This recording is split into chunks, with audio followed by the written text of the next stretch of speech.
hubungan vertikal ini harus berimbat sebagaimana hubungan sosial. Artinya kesolehan individual harus berimbat kepada kesolehan sosial. Kenapa sholat diganding dengan zakat? Kenapa sholat diganding dengan urusan infak harta? Artinya sholat itu kan kesolehan individual kan, hubungan kita dengan Allah. Tapi zakat merupakan kesolehan sosial. Belum sempurna orang yang hanya soleh individual, tapi tidak berimbas menjadi soleh sosial. Waf'alul khairat, berbuat kebajikan, la'allakum tuflihun, agar kalian mendapat keberuntungan, agar kalian mendapatkan kemenangan. Kemenangan dan keberuntungan itu bisa dilakukan dengan akidah kepercayaan yang mantap terhadap Allah, ibadah dan sholat, dan kemudian dengan ibadah-ibadah yang lain, dan menjalin hubungan yang baik dengan sama makhluk Allah.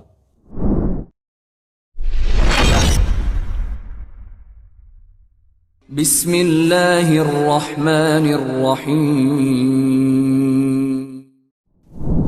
Assalamualaikum warahmatullahi wabarakatuh.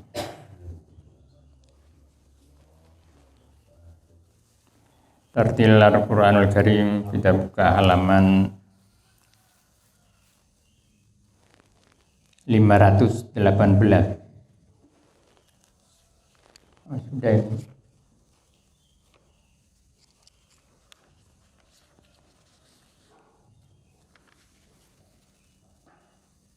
Ya. Halaman 519 surah Qaf ayat 30.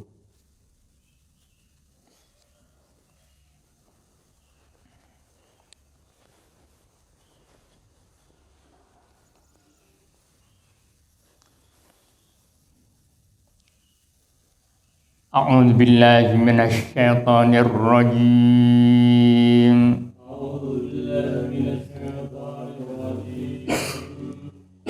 Bismillahirrahmanirrahim.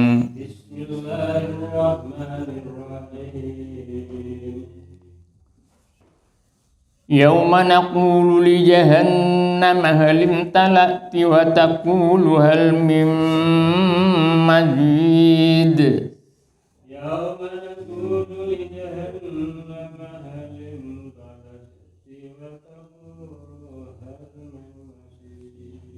Wa uzlifatil jannatu lil muttaqina ghaira ba'id.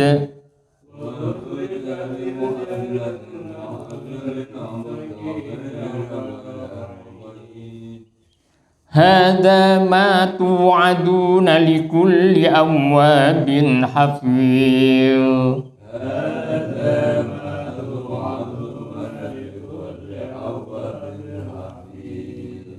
Man khasyiyar rahmana bil ghaibi wa jaa'a biqalbin munibin idkhuluha bisalam.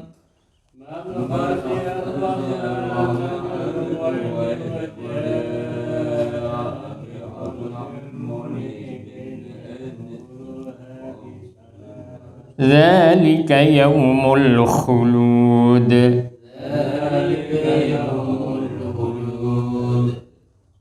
Lahum ma yasha'una fiha wa ladaina mazid.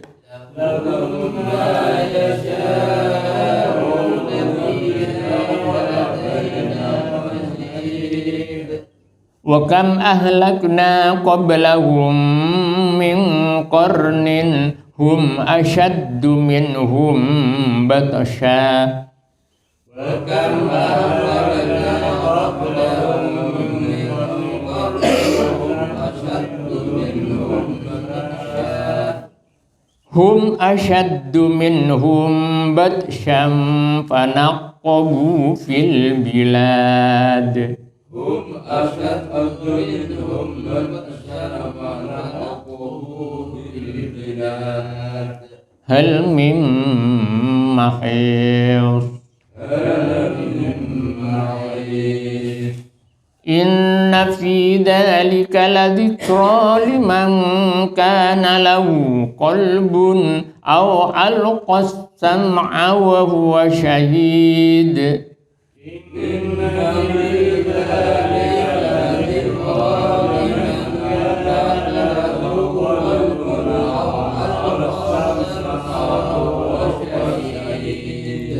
ولقد خلقنا السماوات والأرض وما بينهما في 6 أيام وما مسنا من لغوب ولقد خلقنا السماوات والأرض وما بينهما في 6 أيام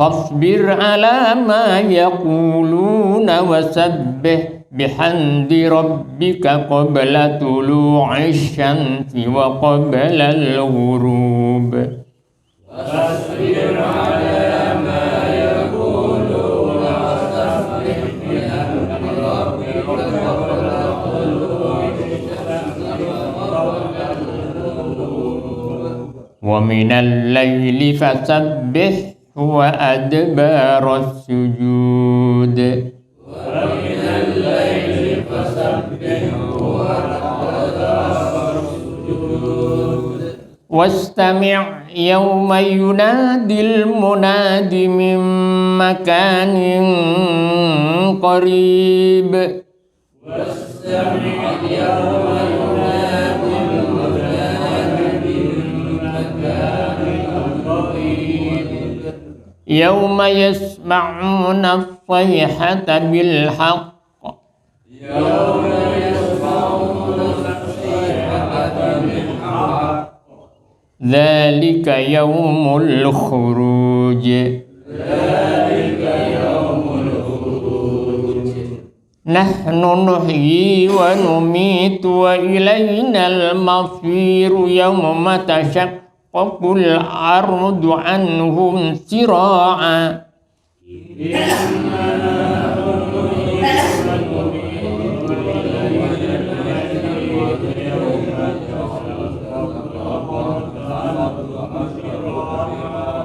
ذلك حشر علينا يسير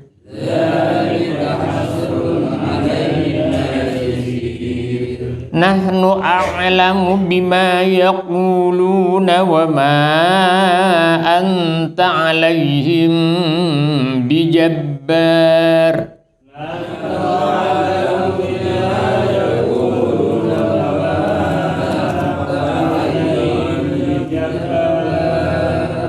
فذكر بالقرآن من يخاف وعيد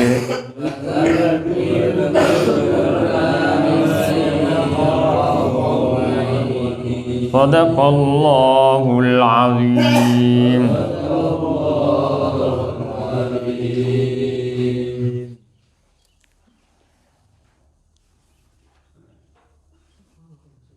Tafsir Al-Quranul Karim. Kita buka halaman 341. Halaman 341 surah Al-Hajj.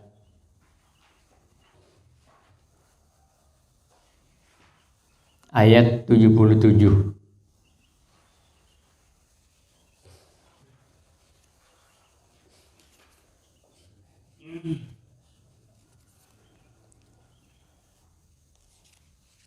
A'udzu billahi minasyaitonir rajim. Bismillahirrahmanirrahim. Alhamdulillahirabbil alamin wassalatu wassalamu ala asyrofil mursalin sayyidina Muhammad wa ala alihi washabihi ajmain amma ba'du. Fa inna asdaqal hadithi kitabullah wa khairul hadi hadi Muhammadin sallallahu alaihi wasallam wa syarrul umuri muhdatsatuha wa kullu muhdatsatin bid'ah wa kullu bid'atin dhalalah wa kullu dhalalatin finnar. A'udzu billahi minasyaitonir rajim. Ya ayyuhalladzina amanu rka'u wasjudu wa'budu rabbakum waf'alul khaira la'allakum tuflihun. Ini ayat sajdah. Di dalam surah Al-Hajj ini ada 2 ayat sajdah. Ayat yang apabila dibaca oleh orang, maka yang membaca dan yang mendengarkannya disunatkan sujud tilawah. Sujud yang dilakukan karena membaca atau karena mendengar ayat sajdah. Jadi di dalam surah Al-Hajj ini ada 2. Yang pertama adalah pada ayat 18 di depan. Di situ ada ayat sajdah. Ini keistimewaan surah Al-Hajj. Termasuk bagian dari keistimewaan surah Al-Hajj. Dalam satu surat ada 2 ayat sajdah. Yang kedua atau yang terakhir ya ayat yang 77 ini. Ya ayyuhalladzina amanu rka'u wasjudu wa'budu rabbakum.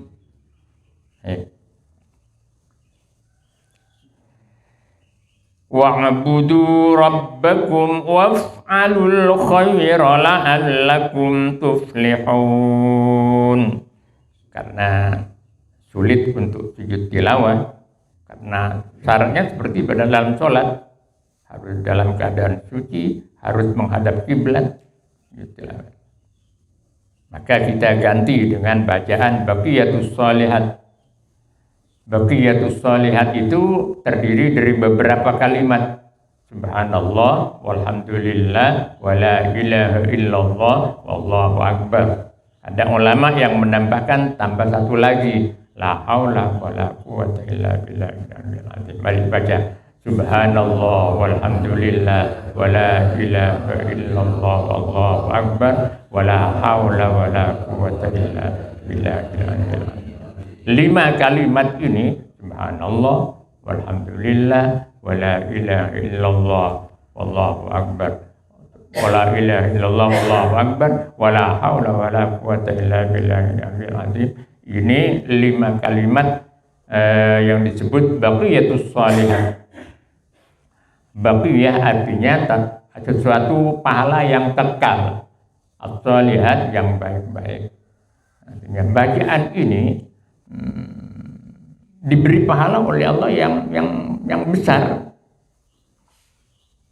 karena pahalanya dikekalkan mulai di dunia ini sudah diberi kebaikan-kebaikan dengan membaca kalimat Subhanallah, walhamdulillah, wala ilaha illallah, wallahu akbar, wala haula wala quwwata illa billah. Subhanallah, mensucikan Allah, menyucikan Allah dari segala sifat kekurangan. Apa yang sifatnya kurang itu enggak ada bagi Allah. Itu kita bersihkan, kita sucikan dari Allah. Allah bodoh, Allah tidak melihat, Allah tidak mampu, Allah lemah. Itu semuanya sifat-sifat kekurangan. Nah, kita bersihkan dari Allah. Yang ada sifat-sifat kekurangan itu bagi makhluknya, bagi kita. Kita mampu, kata orang mampu, tapi sebetulnya pada hakikatnya tidak ada kemampuan. Kita pinter, sebetulnya kepintaran itu hanya relatif. Semuanya yang lebih pintar, lebih alim, lebih tahu, maha tahu adalah Allah. Subhanallah, walhamdulillah. Ini pujian bagi Allah. Ini kalimat kedua, pujian bagi Allah. Kenapa kita memuji Allah? Ya karena sudah sangat jelas bahwa Allah itu yang memelihara, Allah yang menjadikan, Allah yang mengatur, hingga kita memuji Allah. Bahkan ketika kita mau makan, sebelum gelejekan ya, derep itu, derep,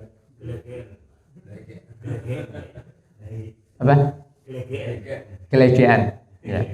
Sebelum gelegean, waktu memasukkan suapan pertama aja sudah bilang alhamdulillah, Allah sangat ridha terhadap orang itu. Belum gelegean kiai sudah alhamdulillah. Loh, kita makan ini memulai, siapa tahu sudah mau makan kemudian dimakan kucing. Atau sebelum kita makan mau makan sudah tumpah pancal kucing misalnya. Lalu ketika mulai kita menyiapkan nasi pertama, kita alhamdulillah. Jadi ketika makan kita terbayang terhadap kekuasaan Allah, terhadap pertolongan Allah. Makan pertama, bismillah, alhamdulillah. Jadi ketika makan kita beribadah, konsentrasi nyambung dengan Allah. Innallaha la yarda li 'abdihi idza akala aklatan fahamidallah.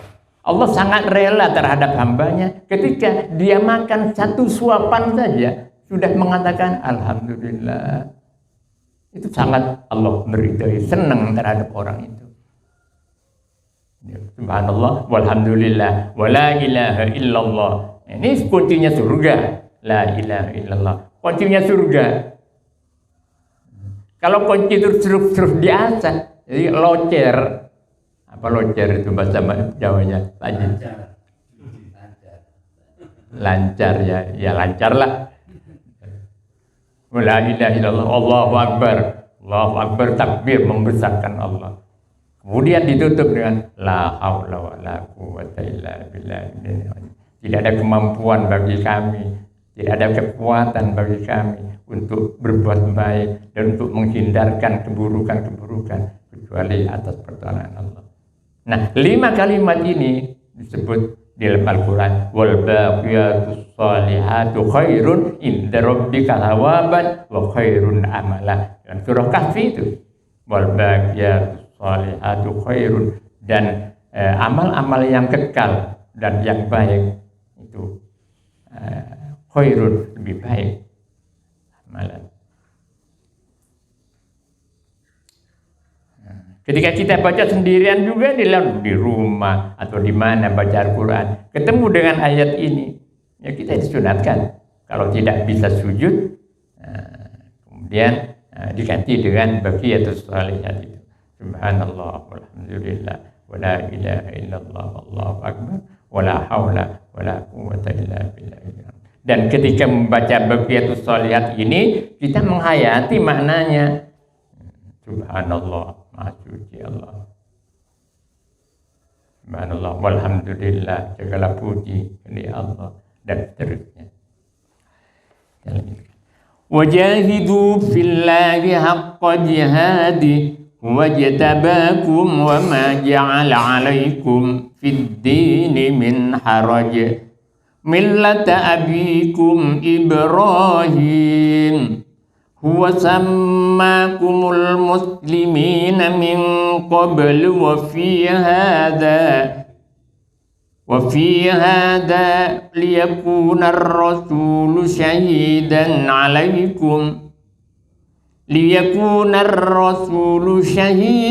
'alaikum wa takunu syuhada'a 'alan nasi fa aqimus salata wa atuz zakata wa'tasimu billah huwa maulakum fa ni'mal maula wa ni'man nasir. Sadaqallahul azim. Ya ayyuhalladzina amanu, wahai orang-orang yang beriman, irka'u, hendaklah kalian ruku'. Ruku itu artinya membungkukkan badan, berlutut dan membungkukkan badan, itu ruku. Jadi kalau ada orang sholat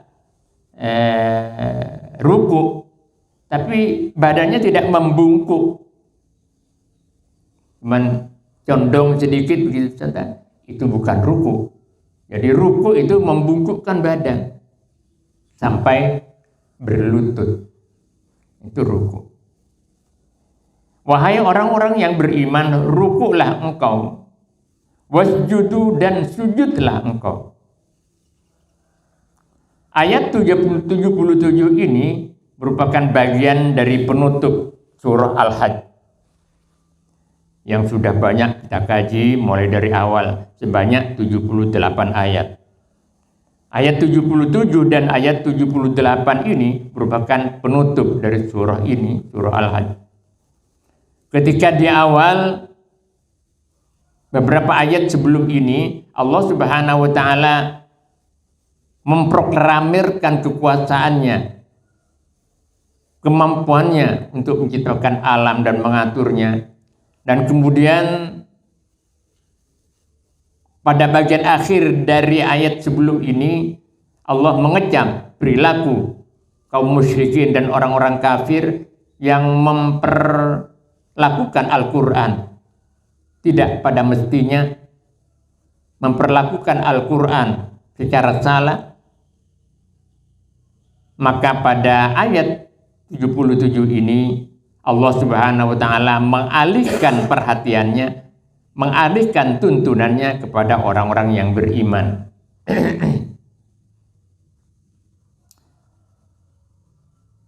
Oleh karenanya di sini disebutkan ya ayyuhalladzina amanu, wahai orang-orang yang beriman, irka'u, hendaklah engkau ruku, wasjudu, dan sujud engkau.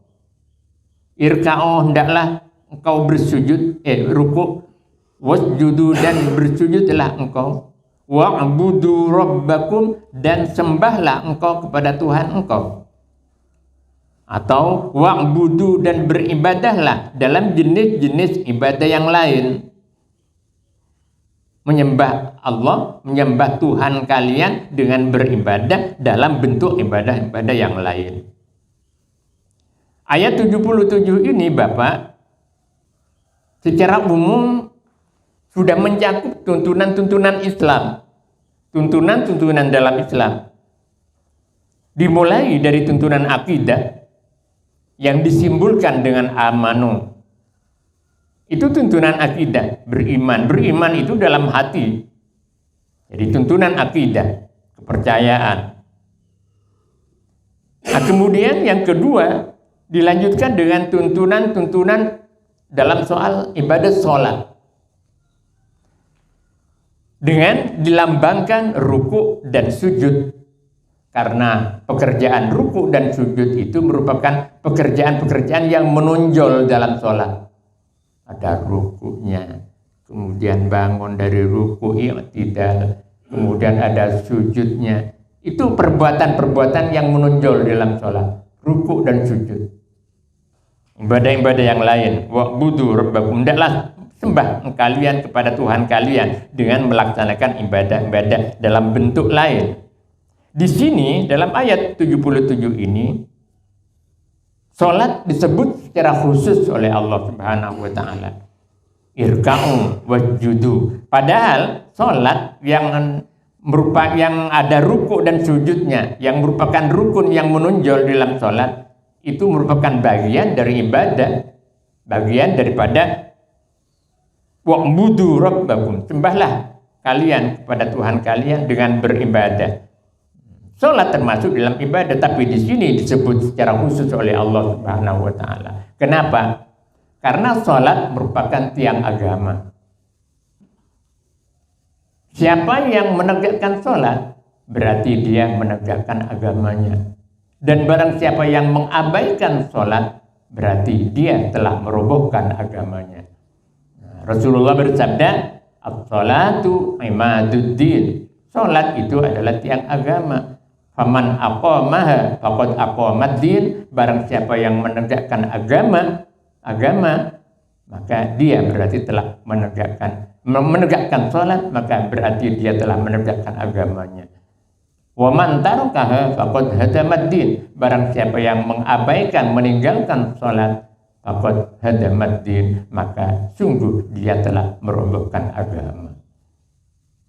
Kalau kita melihat kondisi kaum muslimin di Indonesia, barangkali jauh lebih banyak yang tidak sholat. Ya. Ini pantas kalau kemudian ketika kita punya keinginan-keinginan yang berkaitan dengan Islam misalnya, nggak berhasil, karena banyak yang meninggalkan sholat. Artinya agamanya sudah dirobohkan sendiri. As-sholatu imaduddin, faman aqamaha faqad aqamad-din. Siapa yang melaksanakan sholat, maka dia telah menegakkan agamanya. Dan barang siapa yang meninggalkan sholat, dia berarti telah merobohkan agamanya. Tiang, pondasinya apa? Pondasinya itu tadi, la ilaha illallah. Kepercayaan dan keimanan pada Allah Subhanahu wa taala. Kuncinya itu. La ilaha illallah miftahul jannah. La ilaha illallah itu kunci, miftah itu kunci. Miftahul jannah, kuncinya surga. Walaupun sholat, zakat, haji, tapi la ilaha illallah nak punya, dan bukan kuncinya, tidak bisa masuk ke surga. Tidak bisa masuk ke surga. Itu kuncinya. Tapi kalau hanya pegang kuncinya toh, ada kelengkapan-kelengkapan yang lain. Ada interior rumahnya, ada tempat tidurnya. Harus dilengkapi itu. Nah, kemudian dilanjutkan dengan tuntunan yang berikutnya. Tuntunan yang pertama tentang akidah. Tuntunan yang kedua tentang ibadah sholat. Kemudian tuntunan yang ketiga tentang ibadah-ibadah yang lain. Ibadah puasa, ibadah zakat, ibadah haji, dan lain sebagainya. Kemudian yang keempat tuntunan waf'alul khair, dan berbuatlah engkau al khair, kepada kebaikan. Selain sholat, selain ibadah-ibadah yang lain, kita berbuat kebaikan. Kebaikan yang meliputi kebaikan dunia dan kebaikan akhirat. Misalnya silaturahim, suka berbuat baik terhadap tetangga. Itu kebaikan-kebaikan. Waf'alul khair, suka bersedekah, suka nolong orang. Itu waf'alul khair. Berbuatlah kalian kepada kebajikan. Di luar pekerjaan-pekerjaan ibadah sholat, di luar pekerjaan-pekerjaan ibadah puasa, zakat, haji, dan kamu harus berbuat baik.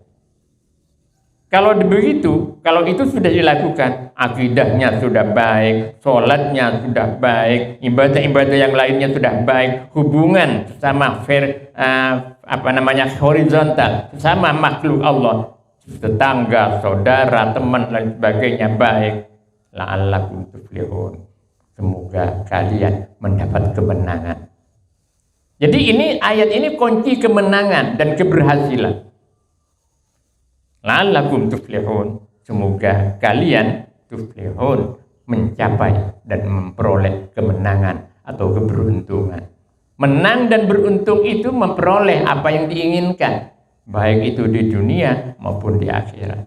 Modalnya itu hubungan vertikal dengan Allah kita perbaiki dengan sebaik-baiknya, dan hubungan horizontal dengan sesama makhluknya kita lakukan dengan sebaik-baiknya juga. Walhasil ayat 77 ini merupakan tuntunan-tuntunan untuk mendapatkan kemenangan dan keberuntungan. La'allakum tuflihun. Tanpa begitu, kalau hanya hubungan vertikal saja yang kita perbaiki, tapi hubungan horizontal sesama makhluknya, terutama sesama manusia yang meliputi saudara, tetangga, teman, relasi, itu semuanya hubungan horizontal. Kalau hanya vertikalnya saja, Allah tidak mau untuk memberi pertolongan kepada orang. Juga sebaliknya, kalau hanya hubungan horizontal saja yang baik, tidak apa-apa, saya nggak sholat, saya nggak puasa, yang penting nggak nyala-nyala sama tetangga. Ada kan? Masih ada kan yang orang berpendapat begitu? Tidak apa-apa, saya mau nggak sholat, nggak puasa kalau berumah tangga. Apalagi haji, membutuhkan biaya banyak. Yang penting aku nggak punya salah dengan tetangga, berbuat baik dengan tetangga. Betul, tapi salah. Nah, manusia itu sebagai makhluk yang berakal, sebagai makhluk Allah yang paling mulia, harus menjalin hubungan vertikal dengan Allah secara baik dan hubungan horizontal sesama makhluknya dengan baik. Tidak hanya dengan manusia, dengan binatang, dengan alam sekitar dan sebagainya. Hubungannya kita jalin hubungan dengan baik. Karena kita dengan alam sekitar saling membutuhkan. Kita membutuhkan alam sekitar dan alam sekitar kita membutuhkan kita. Saling membutuhkan. Dan itu namanya ekosistem, sistem ekologi kehidupan kita. Makhluk manusia memerlukan binatang, kotorannya. Misalnya Pak Mustajab di pemerahan susu, sekarang sedang bersih-bersih sapinya, dia alirkan selop ke sop, kemudian masuk ke sawah-sawah, kemudian jadi pupuk, kemudian dimakan oleh manusia, dimakan oleh binatang rumputnya, dikeluarkan lagi oleh binatang, disalurkan lagi ke kali, masuk ke sawah-sawah. Apakah itu tidak merupakan kehidupan sistem ekologi saling membutuhkan antara manusia dengan makhluk, lebih-lebih antara manusia dengan sesama manusia. Jadi ayat 77 ini ayatnya pendek singkat tapi mencakup semua kehidupan. Ya ayyuhalladzina amanu ruk'u wasjudu. Berbicara tentang sholat, Bapak, sebagaimana sering saya sampaikan, pada pagi hari ini ingin saya sampaikan kembali. Ada dua hal berbicara tentang sholat. Namun sebelumnya saya ingin sampaikan bahwa sholat itu menurut pengertian ulama-ulama fikih, ulama-ulama hukum di dalam Islam, aqwalun wa af'alun muftatahatun bitakbir wa muhtatamatun bitaslim.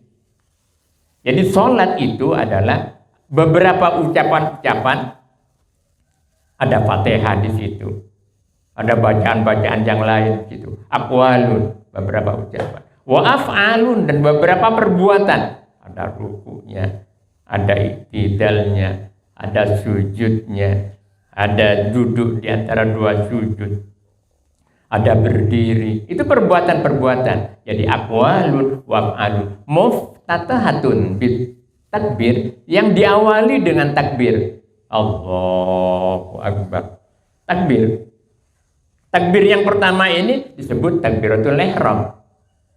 Kenapa disebut takbiratul ihram? Karena takbiratul ihram itu artinya takbir yang haram.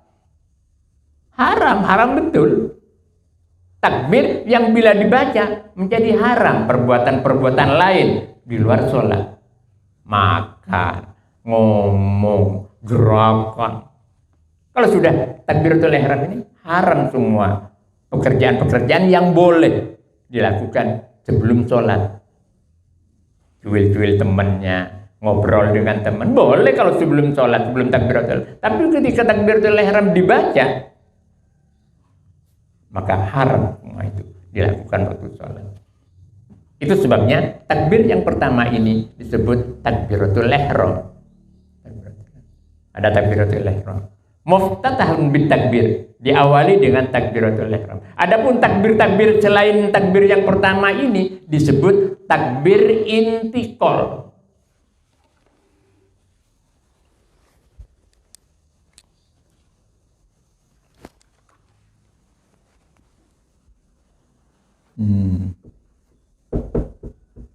Aqwalun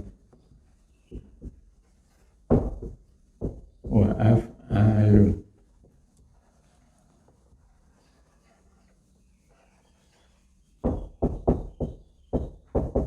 muftatahatun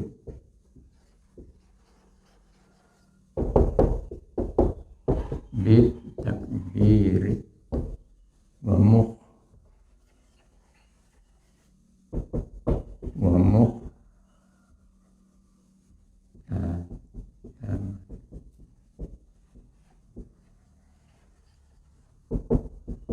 bitaslim ghaliban. Ini definisi yang diberikan oleh ulama-ulama fikih. Jadi sholat itu adalah ucapan-ucapan. Ucapannya sudah jelas. Ada Fatihah, ada tasbih, ada tahiyat.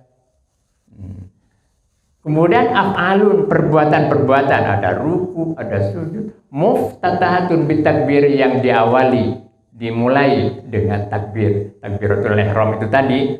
Wa muhtatamatun bitaslim, dan diakhiri dengan salam. Ghaliban, biasanya.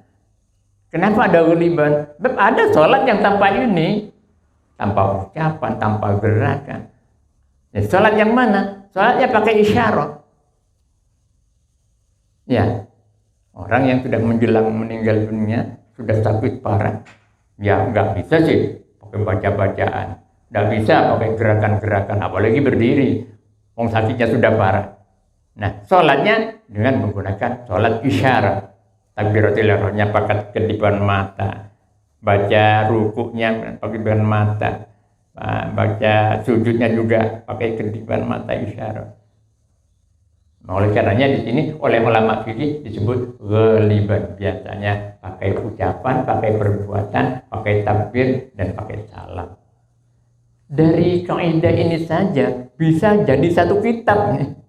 Kalau dibahas bisa satu kitab. Ucapan itu ada yang wajib, ada yang sunnah. Ucapan yang wajib, sunnah. Apa yang wajib? Ucapan itu takbir, takbiratul ihram.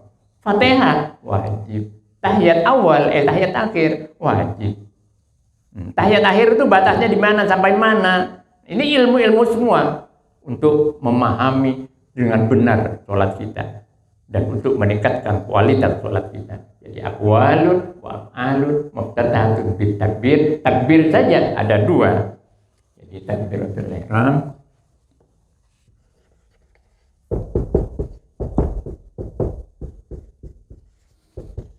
dan takbir intikal.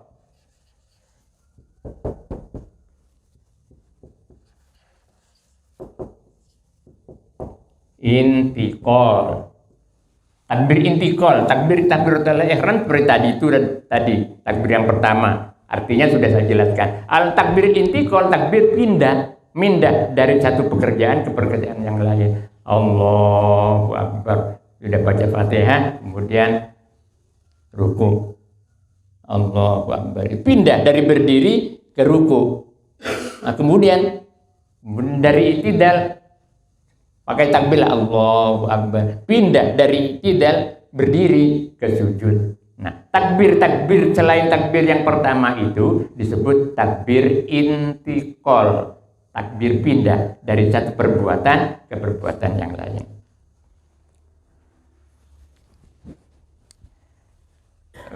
Dua hal yang perlu ditambahkan barangkali di dalam pengertian sholat irka'u wasjudu ini. Yang pertama adalah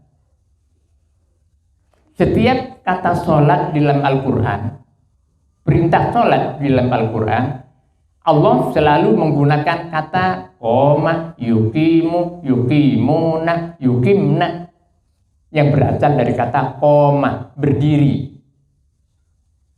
Qoma, berdiri. Kalau kata qoma ini dikaitkan dengan pekerjaan, qoma, berdiri. Tapi kalau kata ini dikaitkan dengan pekerjaan, berarti mengerjakan sesuatu secara sempurna. Iqamus sholat, yuqimunas sholat.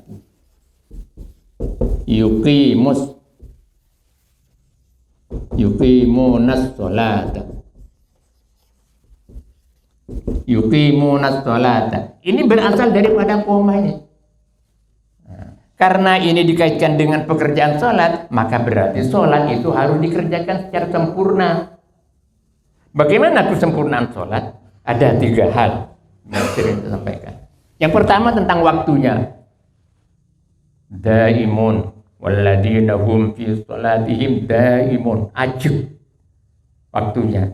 Sehingga ulama-ulama fikih itu memberi membagi waktu sholat itu waktu fadilah. Waktu yang utama. Waktu yang utama itu di awal waktu. Begitu adzan cukup untuk sholat sunat qabliyah, kemudian langsung iqamah. Itu waktu yang paling utama. Ini yang dicintai oleh Allah Subhanahu wa taala. Kemudian ada waktu mubah, ada waktu karahah, ada waktu ikhtiar. Bagaimana yang dijelaskan dalam kitab-kitab fikih. Itu yang pertama tentang waktunya. Nah, kemudian yang kedua tentang rukun-rukunnya. Apa rukun-rukun dan syaratnya? Wudhunya. Karena wudhu itu berkaitan erat dengan sholat. Nah, selain wudhu perlu juga tahu tayamumnya. Ini Pak Muti ini kemarin luka ini. Sudah kering? Belum? Nah, ini. Nah, kalau ada kasusnya Pak Muti, lukanya di tempat wudhu, di anggota wudhu, agar supaya tidak buka-buka. Nah itu apa namanya, wudhu sempurna dulu sebelum dikasih perban. Perban apa perbal? Perban ya. Nah, ya. Kalau perbal hukum itu ya, hukum perbal. Jadi perban. Sebelum dikasih perban, wudhu sempurna dulu. Setelah itu kemudian ditempel perbannya. Tidak usah dibuka-buka. Wudhu seperti biasa. Yang tidak kena air ini diganti dengan tayamum. Itu caranya Bapak. Jadi enggak, ini dimarahin sama perawatnya di puskesmas karena dibuka-buka terus tambeng sampean ini Pak. Katanya mau sembuh, dijahit. Dibuka sama mutik karena airnya ada masuk katanya. Airnya caranya seperti itu. Yang tidak masuk, air yang tidak masuk karena ada perban itu kemudian diganti dengan tayamum. Ya, perlu tahu tak tayamum. Persyaratannya, syarat-syaratnya apa? Harus debu bukan tanah, tapi debu. Kalau tanah kan tanah liat itu.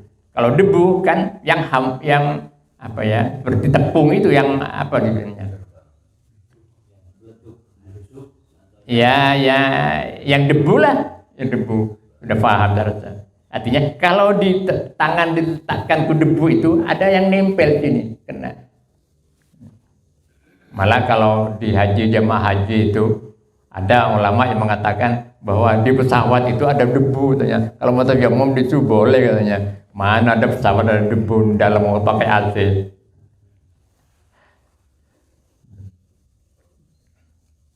Jadi yang kedua syarat dan rukunnya. Yang pertama tentang waktunya, yang kedua syarat dan rukunnya. Nah, rukun ini juga perlu banyak. Karena begini Bapak, kita kadang salah kaprah. Umrah dan ibadah haji itu ditatar. Tapi sholat nggak ada, penataran sholat nggak ada kan. Paling waktu ngaji di langgaran itu saja. Ngaji di madrasah. Sesudah itu nggak ada penataran sholat. Tapi haji ada penatarannya. Kenapa sholat tidak ditatar? Padahal banyak sholat orang-orang yang tidak tepat. Banyak. Masih saja saya menjumpai mendapatkan itu. Cara duduknya. Kalau duduk itu ada dua macam dalam sholat. Ada duduk tawarruk dan ada duduk iftirash. Yang duduk iftirash ini untuk tahiyat akhir. Iftirash itu artinya kaki diduduki. Itu duduk iftirash. Nah, kalau tawarruk tidak diduduki kakinya tapi berdiri. Dan terusnya. Nah, batas tahiyat itu sampai mana? Tahiyat itu. Nah, dalam tahiyat ini juga ada syarat-syaratnya. Ada rukun-rukunnya. Takdidnya harus jelas. Nah, terutama untuk tahiyat akhir. Fatihahnya juga. Kenapa ada penataran di situ? Padahal kalau di haji atau umroh nggak ada bacaan-bacaan yang wajib. Nggak ada. Bacaan yang wajib itu di pekerjaan haji dan umroh tidak ada bacaan yang wajib. Yang ada hanya pekerjaan. Kenapa harus ditatar? Pekerjaan haji dan umroh itu dikerjakan bersama. Kalau orang ke timur ya ikut ke timur aja. Kalau orang ke timur kemudian dia ke barat sendiri ya tabrakan. Kan begitu aja. Niatnya dalam hati, itikaf, niat tawaf misalnya. Dalam hati, nggak ada bacaan-bacaan yang wajib. Tapi dalam sholat ada bacaan-bacaan wajib. Kalau bacaan itu salah, tidak sah sholatnya. Kenapa ini tidak ada penatarannya gitu ya? Iya, perlu ditatar. Nah, kesempatan-kesempatan ngaji seperti ini, seperti di masjid ada pengajian. Nah itu bagus sekali untuk mengingatkan kita, untuk cross check kita. Sholat kita sudah benar atau enggak? Atau baca-baca misalnya. Ada banyak buku-buku sekarang. Cuman kalau baca-baca sendiri di buku-buku itu harus tahu siapa pengarangnya. Nah, karena Kalau tidak tahu siapa pengarangnya, ya bisa tersesat. Itu yang pertama, bahwa menggunakan qomah. Kemudian yang kedua, setiap kata sholat dalam Al-Quran itu selalu Allah menggandeng dengan zakat atau menafkahkan harta. Coba bisa diperiksa di Al-Quran. Jadi dalam redaksinya untuk sholat ini menggunakan qomah atau yuqimus sholata, kumu dan seterusnya. Kemudian yang kedua, sholat itu dalam Al-Quran selalu digandeng dengan zakat. Aqimus sholata wa atuz zakah. Kalau tidak digandeng dengan kata zakat, digandeng dengan nafkah harta benda. Alladzina yu'minuna bil ghaibi wa yuqimuna sholata wa mimma razaqnahum yunfikun. Itu pasti begitu dalam Al-Quran redaksinya. Sholat selalu digandeng dengan zakat, sholat selalu digandeng dengan menafkahkan harta. Apa rahasianya? Artinya hubungan vertikal ini harus berimbat sebagaimana hubungan sosial. Artinya kesolehan individual harus berimbat kepada kesolehan sosial. Itu maknanya rahasia. Kenapa sholat digandeng dengan zakat? Kenapa sholat digandeng dengan urusan infak harta? Artinya sholat itu kan kesolehan individual kan, hubungan kita dengan Allah. Tapi zakat merupakan kesolehan sosial yang harus kita gandeng. Artinya belum sempurna orang yang hanya soleh individual tapi tidak berimbas menjadi soleh sosial. Itu makna rahasia dari penggandengan ini. Sholat digandeng dengan zakat atau sholat digandeng dengan urusan infak harta. Jadi dua hal ini yang perlu kita tanamkan dalam diri kita. Kembali kepada ayat 77. Ayat ini ayatnya pendek tapi mencakup segala kehidupan. Nah, kemudian yang berikutnya ibadah yang lain. Yang terakhir tuntunan Islam di dalam ayat 77 surah Al-Hajj ini adalah berbuat kebajikan. Kebajikan itu menyangkut kebajikan yang lain selain kebajikan dalam sholat, selain kebajikan dalam ibadah-ibadah yang lain, juga kebajikan dalam rangka hubungan relasi di antara sesama manusia, bertutur kata yang baik, berakhlak yang baik, kehidupan sosial yang baik, menegakkan keadilan termasuk itu. Waf'alul khairat, berbuat kebajikan, la'allakum tuflihun, agar kalian mendapat keberuntungan, agar kalian mendapatkan kemenangan. Kemenangan dan keberuntungan itu bisa dilakukan dengan akidah kepercayaan yang mantap terhadap Allah, ibadah dan sholat, dan kemudian dengan ibadah-ibadah yang lain, dan menjalin hubungan yang baik dengan sama makhluk Allah. Wajahidu fillahi haqqa jihadi, wajahidu, dan berjihadlah engkau fillahi, di jalan Allah,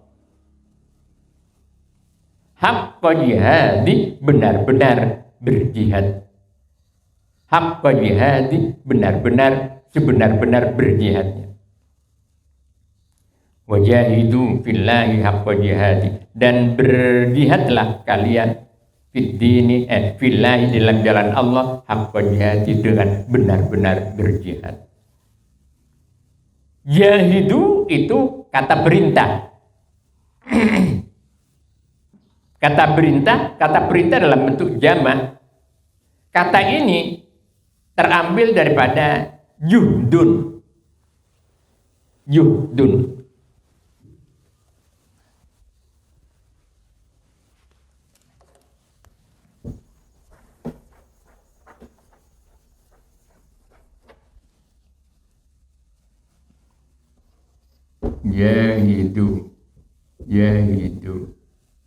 Ini berasal dari juhdun. Juhdun ini memiliki banyak arti. Yang pertama, juhdun itu berpayah-payah, bersusah-susah. Itu juhdun. Juhdun juga berarti kesiapan berkorban. Juhdun. Artinya sesuatu yang berjihad, dia harus bersungguh-sungguh dalam upayanya. Sesuatu yang seseorang yang berjihad, dia harus berani berkorban. Seseorang yang berjihad, dia harus berani tidak berputus asa sebelum keinginannya dan cita-citanya berhasil. Itu jihad. Penerapan kata jihad ini fluktuatif sifatnya. Artinya setiap kondisi itu berbeda-beda menerapkan kata jihad ini. Dahulu pada zaman Nabi, jihad ini dipergunakan untuk melawan non-muslim, orang-orang musyrik, orang-orang yang memerangi Islam, orang-orang yang mengganggu Islam, mengganggu Nabi dan sebagainya. Itu jihad.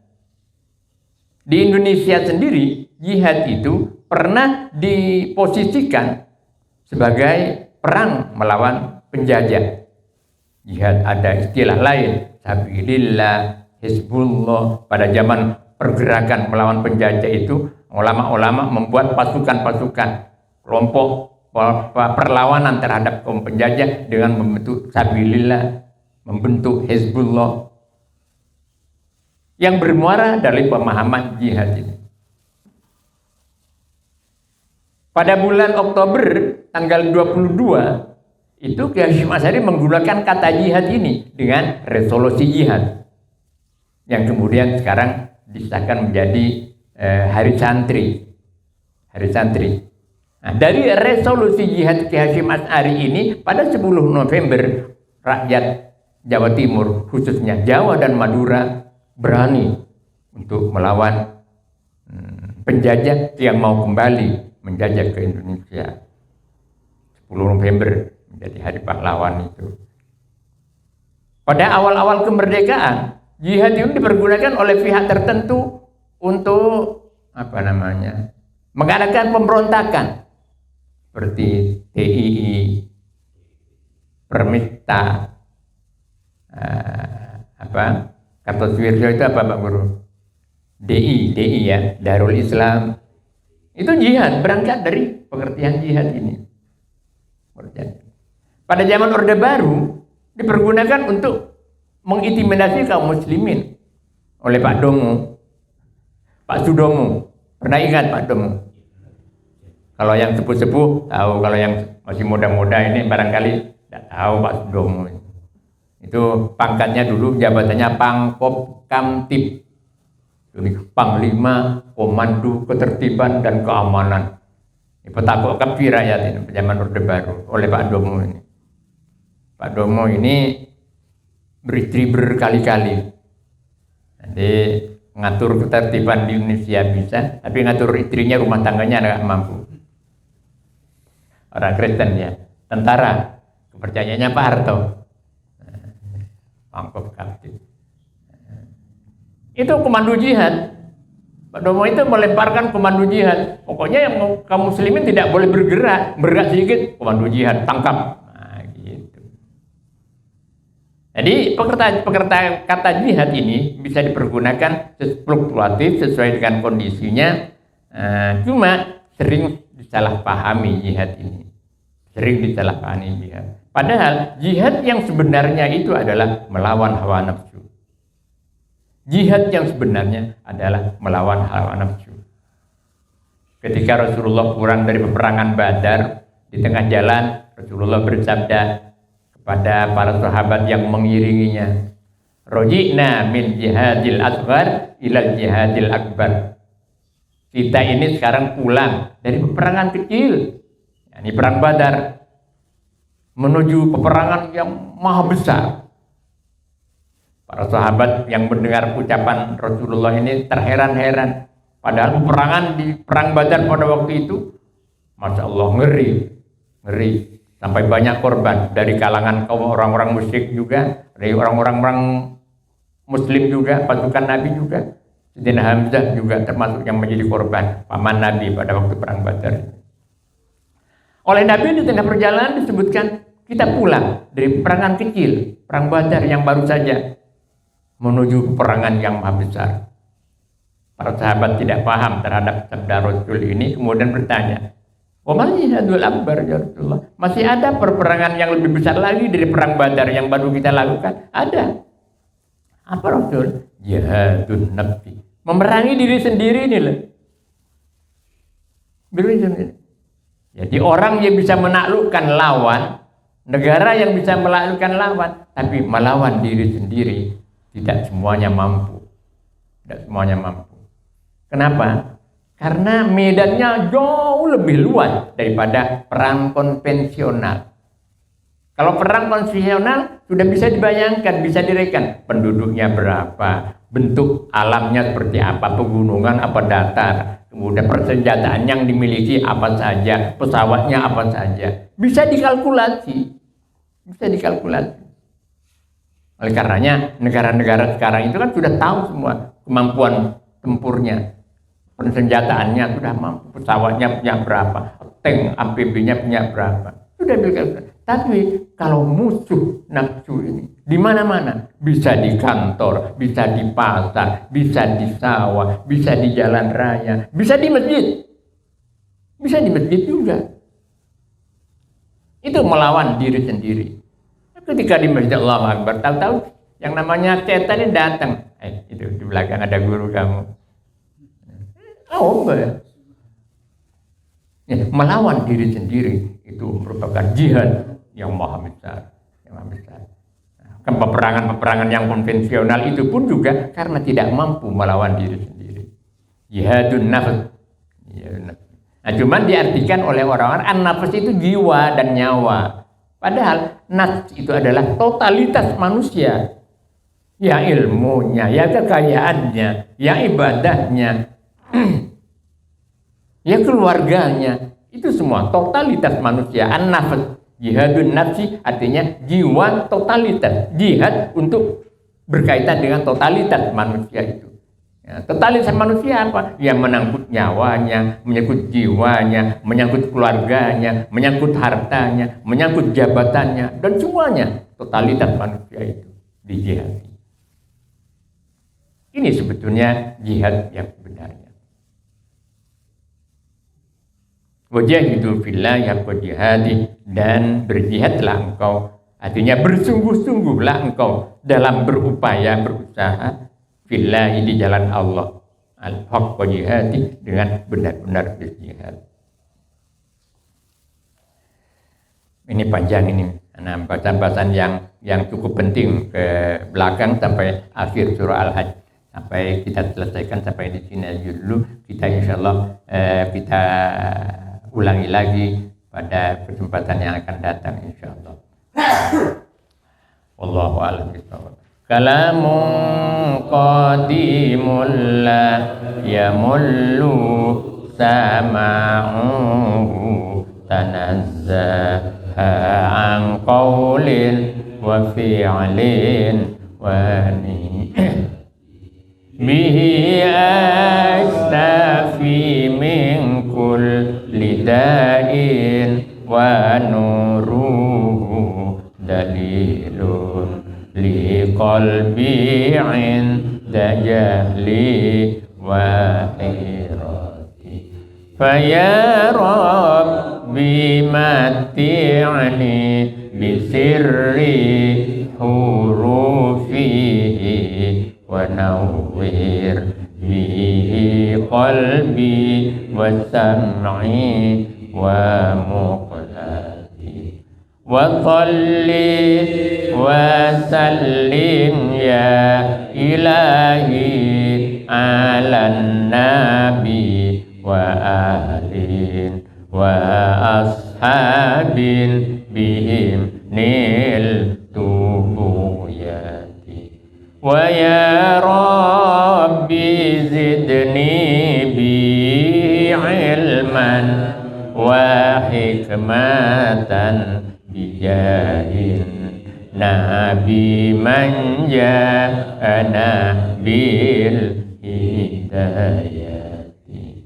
ويا ربي وفقني بتقواك يا الله فيا ربي ارحمني بحسن خاتمتي عليه صلاة الله ثم سلامه وآل وأصحاب بهم نلت حاجاتي.